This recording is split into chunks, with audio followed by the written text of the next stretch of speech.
Lengo kuwashukuru wajumbe wetu na wanachama wetu kwa ajili ya ushindi mkubwa uliotupa, lakini pia tunawaelekeza viongozi wetu wa mashina na matawi waimarishe uhai wa chama katika maeneo yao ili chama chetu mkoani kiwe imara, kiwe hai.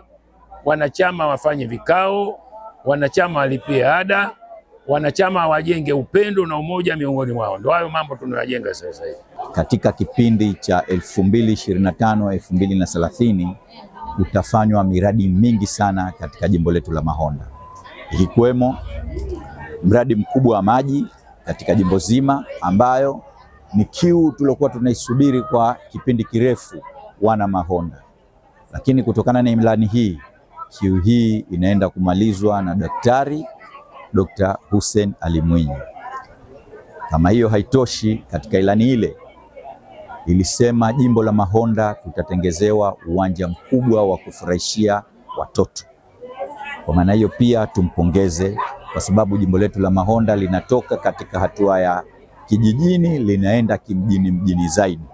Kwa kikao cha leo tumefarajika sana, ambapo tumekumbushwa ni majukumu yetu. Tumekumbushwa majukumu yetu, lazima tukatekeleze kwa hali na mali ili tufanikiwe, tuingize wanachama waliokuwa wengi katika mkoa wetu ambao tulikuwa bado tuko nyuma. Tuko nyuma kinini? Kuutendaji, lakini kukumbushwa ni wajibu. Tumekumbushwa na tunaenda kutekeleza majukumu yetu kupitia mashina. Ili chama kiende mbele, ni lazima michango ya ada ya wanachama, kutoa elimu ili wanachama wetu waliko hai, ili tuwe pamoja katika kuendesha chama, na kutoa ratiba inaleta chachu ya kukuza maendeleo au kuboresha maendeleo ya chama chetu cha Mapinduzi. Bila ya vikao ni lazima chama kinaweza kikarudi. Vile vile kupitia mabalozi, hususani waratibu, tutawapa elimu kutokana bado ni vijana wetu ambao walikuwa wamekata tamaa kwa namna moja au nyingine.